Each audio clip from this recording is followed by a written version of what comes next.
Bangladesh India যে match চলাকালীন যখন ভারত ভালোভাবে ব্যাট করছে সেই সময় রোহিত শর্মাকে আউট করে সাকিবুল হাসান। তারপরেই কিন্তু পরে ছোট সাকিব কিন্তু আউট করে বিরাট কোহলিকে, এবং বিরাট কোহলিকে আউট করিয়ে তার যে উৎসাহ, সেই উৎসাহটা অনেকের কিন্তু সহ্য হয়নি। একটা স্বাভাবিক একটা বোলার যখন উইকেট নেয় সেই বোলারে কিন্তু খুশিটা অনেকটা অন্য লেভেলে থাকে, এবং সেই বোলার যদি যাওয়ার বোল্ড করে, হ্যাঁ যদিও বা একটা উইকেট, যে উইকেটটা বিরাট কোহলি উইকেট ছিল, যার জন্য ওর উৎসাহটা এতটাই ছিল যে বিরাট কোহলি যখন প্যাভিলিয়নে ফিরে যাচ্ছে তাকে কিন্তু চোখ দেখায়।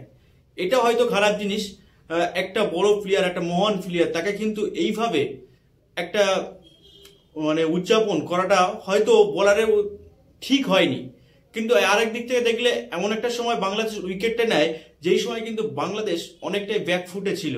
সেই সময় ওই উইকেটটা পাওয়া, ওর বিরাট কোহলির মতন একটা ব্যাটসম্যানের উইকেট পাওয়া, যে কিন্তু ম্যাচটাকে পুরো কন্ট্রোল করে নিচ্ছিল, সেই রকম টাইম থেকে যে উইকেটটা পেয়েছে ওই জায়গা থেকে কিন্তু দেখতে গেলে কিন্তু ওর উইকেটের যে উৎসাহটা অনেকটাই বেশি হওয়ার দরকার ছিল, কিন্তু ওইভাবে নয়।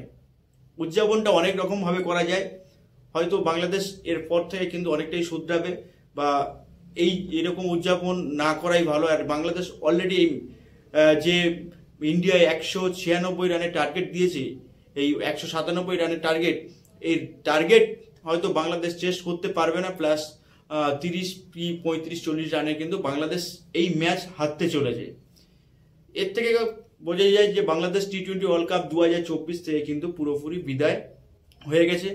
এবার দেখার অস্ট্রেলিয়া আর আফগানিস্তান এর মধ্যে কোন টিম যেতে পারে। অবভিয়াসলি অস্ট্রেলিয়াই যাবে। তো ইন্ডিয়া গ্রুপ থেকে কিন্তু ইন্ডিয়া আর অস্ট্রেলিয়া কিন্তু সেমিফাইনালের জন্য পুরোটাই রেডি।